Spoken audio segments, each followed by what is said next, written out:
going, everyone? Justin again, as always. Thanks for watching my channel. Welcome back. Oh my God, we got to enjoy this last day off of work before we got to get back to the daily grind.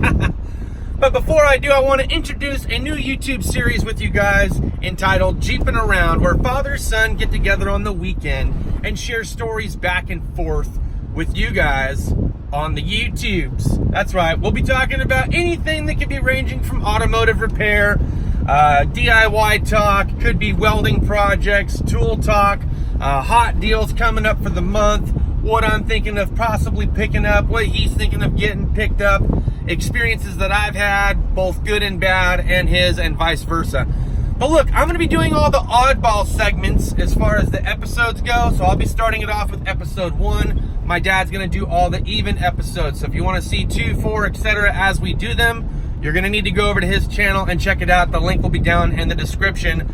He's known as the Home Handyman. That being said, let's dive into episode 1, father-son talk about dealership horror stories. Let's roll. I'm actually getting ready to go pick up my dad, and we have some running around to do. And I think what would be kind of cool is if we actually shared some of our service stories, the things that we've dealt with along the way as far as taking our vehicle to a dealership to be serviced and worked on. That's right, I wasn't always a mechanic, and I didn't always do my own repairs. So when I wasn't a mechanic, I actually had to take it to shops, sometimes independent shops, sometimes it was a dealership, other times I've taken it, you know, to Walmart or Discount Tire Center, La Schwab's. I mean, I wasn't a mechanic my entire life, so at some point, yeah, I kind of had to take it to somebody to get fixed. So we're gonna find out where Dad goes, why he goes where he goes, and some of the horror stories along the way. So stay tuned. It doesn't bother me. I really don't care. So the video topic that I had for today, which I thought it'd be hilarious to hear stories from not just my side, but kind of share stories back and forth about, you know, because I wasn't a mechanic my entire life, and you're not a mechanic, and it's not like I get to work on your car every single day. So when we take it to places like dealerships or the independent shop, I thought it'd be kind of a cool, interesting, and funny video to put together, sharing either some horror stories or some good experiences with the various shops that you've gone to, and which ones specifically have you had the best and worst luck with. Well, I got a friend here in town. I haven't seen him in a while now. I stopped by and talked to him, and he makes a lot of sense. Now you know, it's like I said a long time ago in a video, you have technicians who are really good at diagnostics, you have mechanics that are really good at the nuts and bolts of things, and then what makes somebody a master is, well, they have mastered both. So I got a friend that's kind of like that, and I stopped by and BS with him, and last night on your live stream you guys were talking about these diagnostic tools that are used, and truthfully what I see, like on a lot of YouTube videos, I don't want to criticize what anybody does, somebody will spend a lot of money on these diagnostic tools, but they truly don't know how to use them. I mean, not completely. So this friend of mine, I mean, anyway, make a long story short, he said it's his opinion. Okay, everybody's going to be different. I don't want anybody dropping me a bunch of hate mail. He said there's a company called Autel, A-U-T-E-L. He said that hands down makes the best scanner. It's got its own following. It's easy to get advice and figure things out. And I tell him that's all interesting, good talk and all that. I don't know jack squat about diagnostic monitors. So Right. I just kick back, watch the live stream, and listen to you guys talk about them.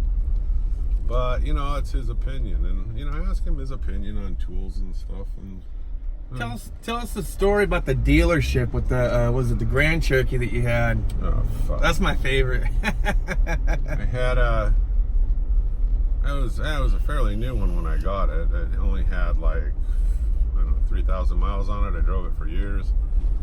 Jeep Grand Cherokee, and all of a sudden the PCM light comes on, and I thought, what's that? I don't even know what the hell it means. So I called him, and he goes, it's primary control module. What's it do? It kind of monitors and runs most of the things in your car. He goes, to give you a basic explanation. Oh, okay. So I stop by and I see him, you know. I figure, well, we just didn't pay him than anybody else. He goes, here's the problem with that. The only people that really have the diagnostic tool, which is a $50,000-$60,000 machine, the only people that own that can fix this correctly is the dealership themselves. He goes, so everybody else will try to bullshit you, and he goes, but they won't be able to fix it because they don't have the correct machine. And he goes, only the dealerships can afford that kind of machine. I thought, well, wow, they cornered the market on that. So I was like, well, what can I do? So I go out there, and the PCM, anyway, part of it has a 7-year warranty, and I was within the warranty period. And you know, Justin and I were talking about it this morning, and the guy goes, well, you know, bring it out here, we'll run a diagnostic on it, we'll tell you what's wrong with it. I go, I already know what's wrong with it. So I took it out there. It was nice about it at first, and so, well, you know, there might be some minor charge to do the diagnostic on it. I go, I don't need you to do the diagnostic on it. It's a primary control module or something with it, and it's covered by warranty, and I'm not paying you anything. Got a service manager. We went back and forth, and I thought, real easy. Well, I'll push it to the general manager, and if I have to, you know, I'll get a hold of actual dealer rep, you know, which is something people usually don't do or unaware of that they can do if they push hard enough. They backed off. They said, okay, don't worry about it. We'll take care of it. Oh, okay. So they had it for a week, and I went and got it. All right, everything's fixed. Thank you. Okay. 24 hours later, the light comes back on. They go back out to them. Now they've got it for more than a couple of weeks because they said, okay, we can't figure out what's wrong with it. To be truthful, we're just going to replace the entire PCM. Okay. We've ordered it. It takes time to get it in. Well, okay. Luckily, I got another car in the family, so no big deal. All right. So I wait. It comes in. They put it in. And they put their top technician, so they say. Who knows? So he says, it's running perfectly fine. You want any more problems? Oh, okay. Take it home. 2 days later, PCM light comes back on. So now I'm really pissed. So take it back out there. So I give it back to them. 2 days later, they give it back to me. And yeah, we fixed it. All right, so I bring it home, comes back on, and take it back out 4th time. So 4th time I took it out, he said, to be truthful with you, these things are so complex. He goes, we keep hooking up our diagnostic equipment to it.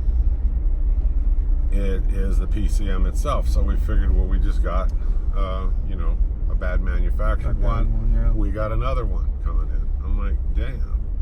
So over a period of like 2 months, going on 3 months, these people had that car more than I ever did.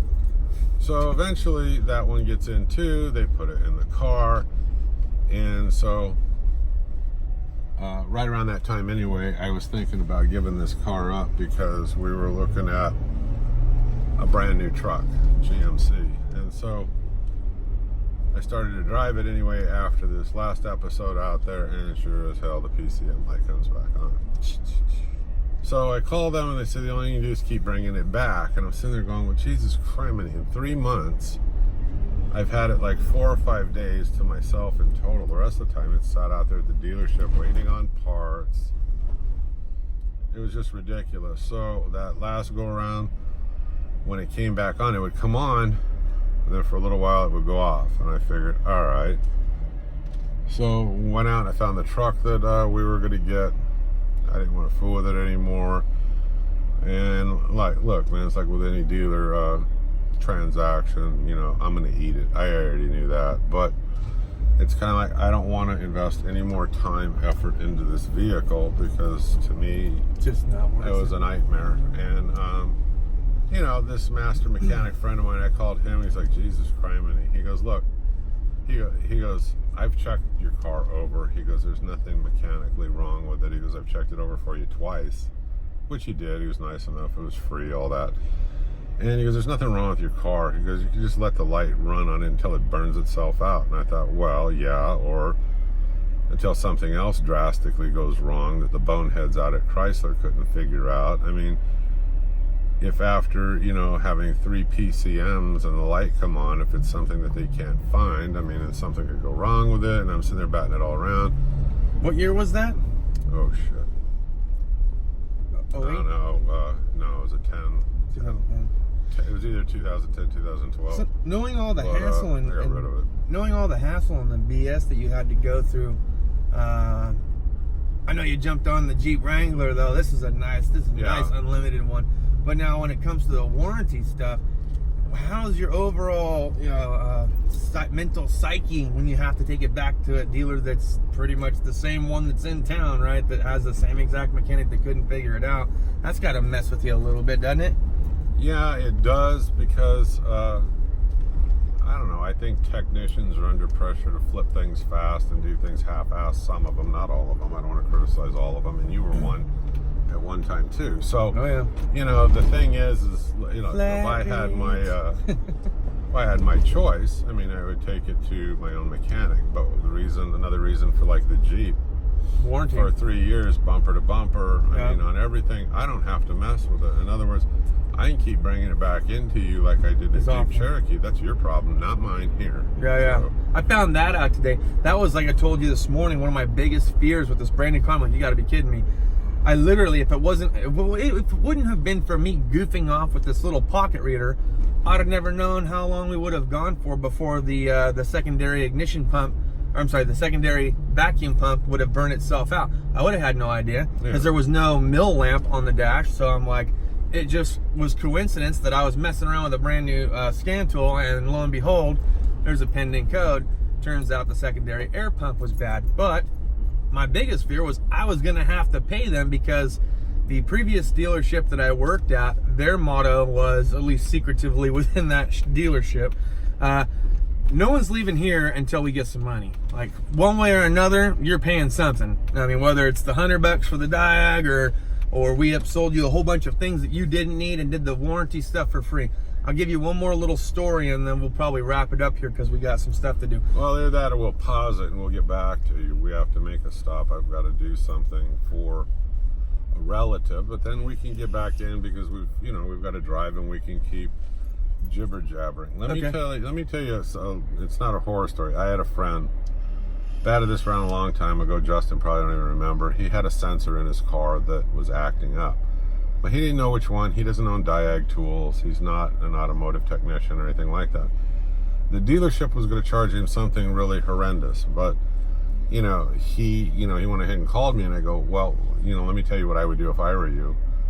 And I go, for a fraction of what they're charging you, you should just go to, whether it's O'Reilly's or AutoZone, for your car, buy all the sensors and replace all of them if you think you can do it yourself. He goes, well, I can do it myself if somebody just points and tells me what sensor's what.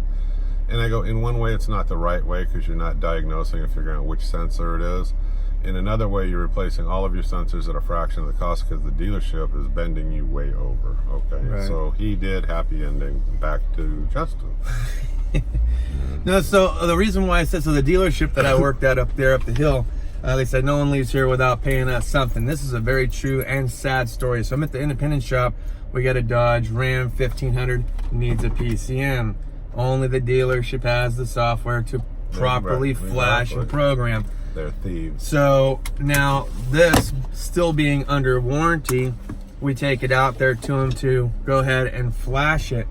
And the flash that they did, they still charged us the hour, even though it was covered under the warranty. Like, we tried to tell the customer, hey, it's covered under the warranty, why don't you just go? They're like, as a favor, I'm out of town. Can you run it over for me and have them cover the whole thing? So the dealership installed the PCM, and they did the software, but they charged at least the hour for the thing. And I was like, it's covered under the warranty. So that's why I was freaking out about VW today. I had one long ago. I had a Nissan, and it's another story for another time. What happened is, I was driving at home. It just wanted to quit working. Long story short, something malfunctioned on the engine and it froze. So I had it towed to the dealership, and then the service manager was arguing with me like, well, what did you do to it? Well, I didn't do anything to it. It froze when I was driving it. Well, you had to have done something to it. They just don't freeze. I go, well, yours did. And so the push was trying to not want to cover it under the extended warranty that I wasn't talking into it. My wife was talking into it at the time. Well, your extended warranty says, so we're going through this thing. So you still got to pay, for certain things in this. And they were going to charge me for the rags that they also used, which I thought, anyway, this is where I got into, I'm just going to write a letter and ask that a manufacturer's rep see me. And so anyway, it's a long, drawn out story. I mean, in the end, they took care of everything on the vehicle for absolutely free. But It's a struggle and a fight sometimes, even when you have a warranty. So it's too bad, because you think you're paying for something where you're going to be hassle and headache free. And you know. Now, on my Jeep stuff, I've never really had that problem, and I wanted the Jeep, and I wanted the 4-door. Oh yeah, the unlimited is definitely the way to go. I was telling Justin a while back, I mean, I've always had a truck in the family, but it was time for her to get something that she really wanted. So what she wanted the most was a brand new GMC, and I thought, okay, wasn't really into buying brand new vehicles, I mean, because I usually get them a lot cheaper a lot of other ways, but I'll get her something she wants. She works just as hard as I do, so okay. After that, it was kind of my turn, and I mean, figure I already got a truck, we got another car, I want the Jeep, so I got the Jeep. The story sounds all too familiar. I'm currently living... His turn now. I'm currently living his lifestyle at a younger age. We'll see you guys in a minute. All right, guys, so that was episode 1. I hope you had an enjoyable time. I hope you got some laughs hearing father-son share stories back and forth. Like I said, I wasn't always a mechanic, and even though I'm a current mechanic, I still have to take my car to the dealership from time to time because it's covered under that back-to-back, bumper-to-bumper, 3-year, 36,000-mile warranty. So I still have to have people look at my car if I want to get it fixed for free. All right, guys, so that'll pretty much wrap it up for episode 1. But look, if you like the YouTube series Jeepin' Around, make sure to smash that thumbs up button. Go down in the description, leave a comment, share us your thoughts and opinions on what you'd like to hear father and son discuss next. Episode 2 will be on my dad's channel, and his channel link will be down in the description. Until next time, it's Beer 30. I'm trying to get home. We'll see you guys later on tonight. Doses.